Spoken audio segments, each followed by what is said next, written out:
de l'achat est le paiement de la facture. Comme il s'agit du dernier sous-processus, le client est le client externe du processus complet, soit le client de la brûlerie verte. L'extra est le café préparé ainsi qu'une facture. Afin de pouvoir servir le client externe, le serveur aura besoin d'un café préparé qui sera fourni par un fournisseur interne cette fois, le barista, puisque c'est lui qui a préparé le café. Dans ce type de schéma, vous remarquerez que le client de la première ligne devient l'exécutant du sous-processus de la deuxième ligne et l'exécutant du sous-processus 2 devient le fournisseur interne du sous-processus 3. Aussi, l'extrant du sous-processus 2 devient un des intrants du sous-processus 3. Par contre, il est important de noter que le premier fournisseur demeure le fournisseur externe au processus, soit le marchand distributeur de café, et le dernier client, en bas à droite, demeure les clients externes du processus, soit le client de la brûlerie.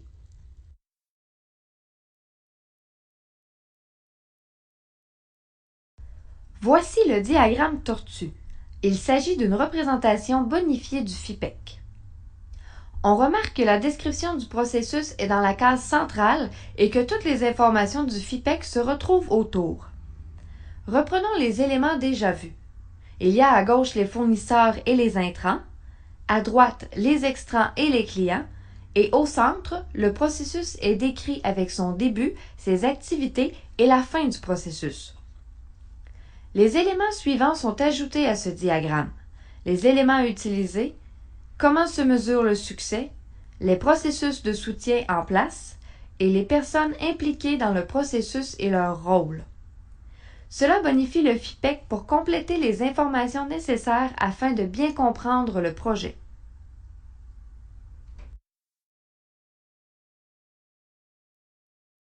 Voici maintenant un exemple de FIPEC complété avec un processus d'achat à la brûlerie verte.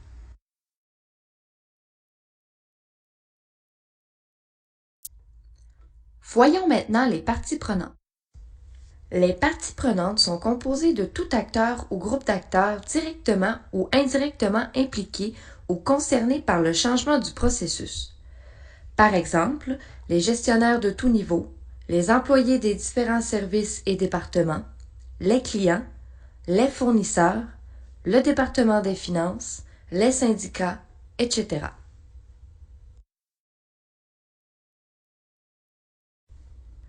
Voici les éléments essentiels à une analyse des parties prenantes.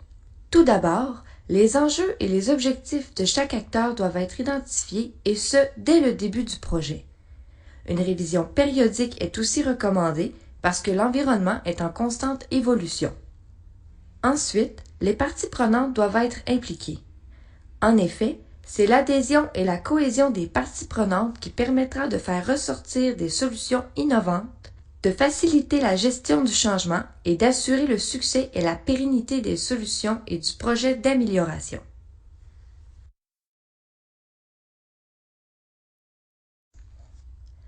Afin de réaliser une analyse des parties prenantes, les étapes suivantes doivent être effectuées. 1. Identification des acteurs. En analysant les activités et les secteurs touchés directement par le projet d'amélioration, ainsi que les activités et les secteurs connexes, identifie les acteurs directs, indirects et potentiels du projet d'amélioration. 2. L'analyse des objectifs pour chaque acteur important.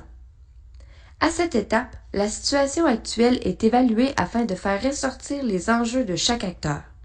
Un plan stratégique sera élaboré pour répondre aux différents enjeux identifiés. 3. Planification personnalisée pour chaque acteur important. Finalement, un plan de communication personnalisé sera préparé pour chaque acteur ou groupe cohérent d'acteurs afin d'arrimer les besoins particuliers.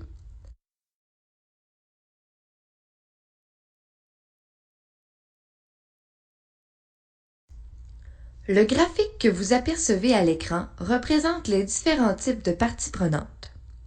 Le niveau d'opposition versus le niveau de soutien est affiché sur l'axe des X, tandis que le niveau d'impact, lui, est représenté sur l'axe des Y. La partie prenante qui se retrouve dans la section supérieure gauche représentent ceux que l'on nomme les bloqueurs.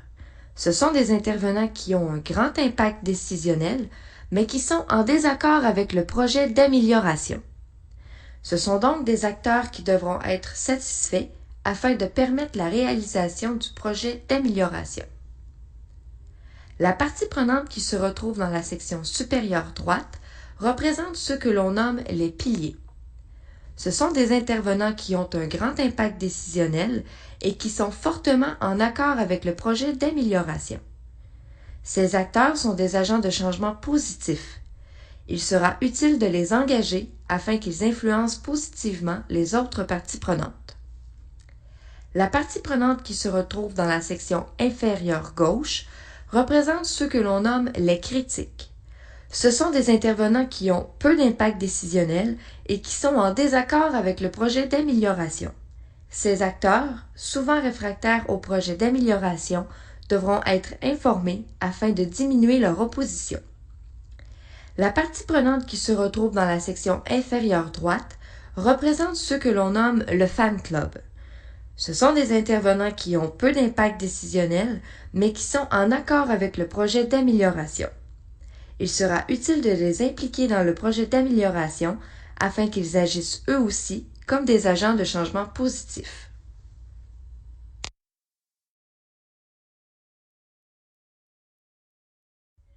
Voici un exemple d'un graphique des parties prenantes complétées.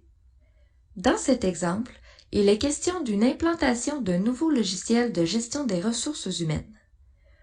Vous remarquerez que la section rouge comporte différents types de départements. Ces derniers sont tous des bloqueurs. Toutefois, voici l'interprétation qui peut en être faite.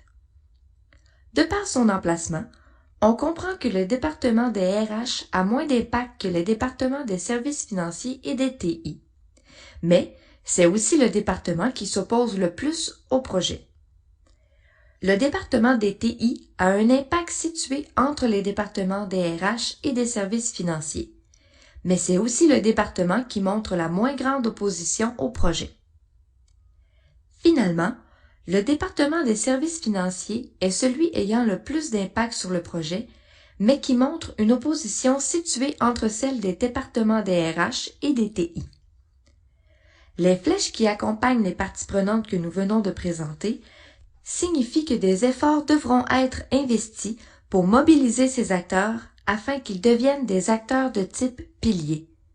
Ce sont pour ces acteurs importants qu'une stratégie devra être élaborée.